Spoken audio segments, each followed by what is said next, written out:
Let's bring in our panel here. Guy Benson, political editor at townhall.com. Mara Liasson, national political correspondent of National Public Radio.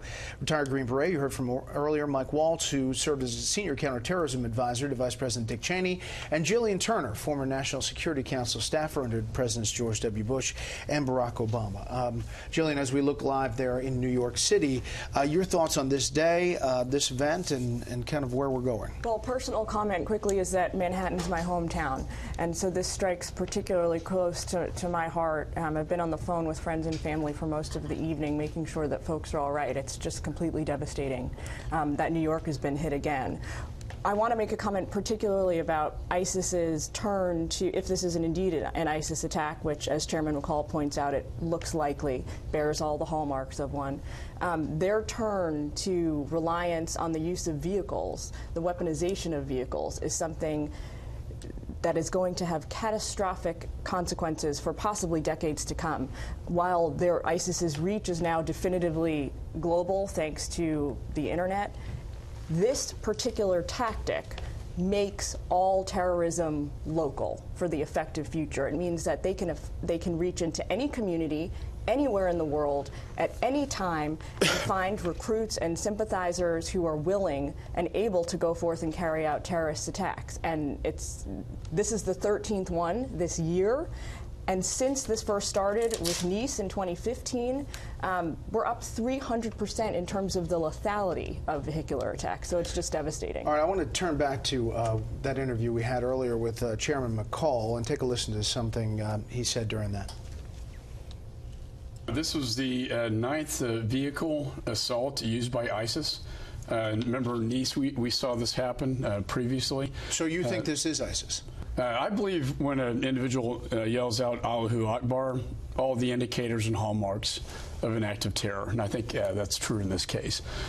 We know for 2 years they've called out in their internet magazine to attack by vehicle, by explosive device, or by knives, and small-scale attacks.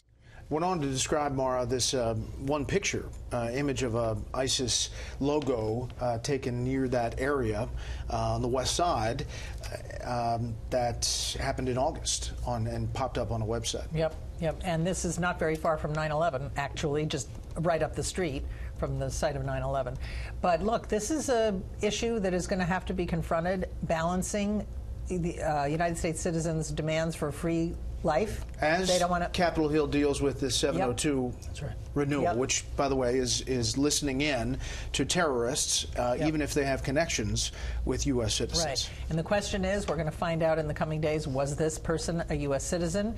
Did he have any ties to ISIS in some way? Was he here legally? There are going to be a lot of questions answered, and then you can design the precautions accordingly. I mean, I don't know if every single rental car place in America has to have a list of people who can't rent a car. Guy. Especially if the person trying to rent the car has no record whatsoever. Yeah. And that's what I think is so frightening about this style of attack, going back to what Jillian was just saying. In the past with al-Qaeda, around 9/11 and a few of the other major attacks, Madrid, USS Cole, these were highly choreographed, highly complex, spectacular attacks. Getting a car and mowing it into people is sort of the opposite of that, but it brings the threat home to everyone. It's a very low-frills, low-maintenance attack that can be inspired from far away or from a computer screen, and anyone virtually can carry it out. So that is what is scary about this. But if we're talking about fear, amid the loss of life and the tragedy in New York, I have to say, watching the leadership in New York moments ago during that press conference saying, hell yes, this parade is still going on. Hell no, we're not canceling it. We're New Yorkers, we're Americans, that's not what we do. That sort of gave me chills. That's the spirit of this country, even in a dark hour. Yeah. You're looking live, by the way, from our affiliate WNYW, Fox 5 in New York, and that is a shot of the Home Depot rented pickup truck that this assailant drove down the bike path on the west side of New York, not far, as mentioned, from the World Trade Center, and plowed over people biking and running on a path on a pretty sunny but cool day in New York City. There was some early talk that he had firearms and that he there were shots fired. The shots fired, actually, we're told, were from police shooting at this man. He actually had a BB gun and a pellet gun of some kind, maybe even a paintball gun, but he was injured. And there you see the video of him running.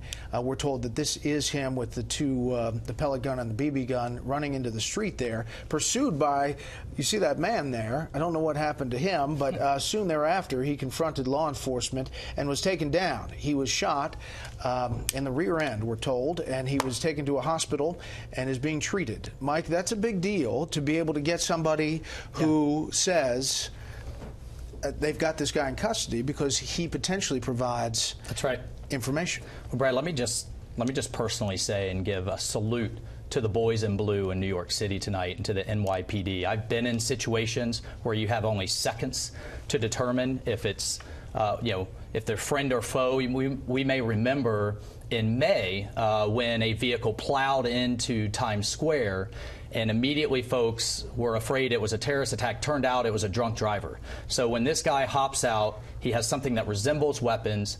He runs, and the NYPD get after him and take him down, but take him down in a way that now he can be interrogated. Really, hats off to him. All right, great job.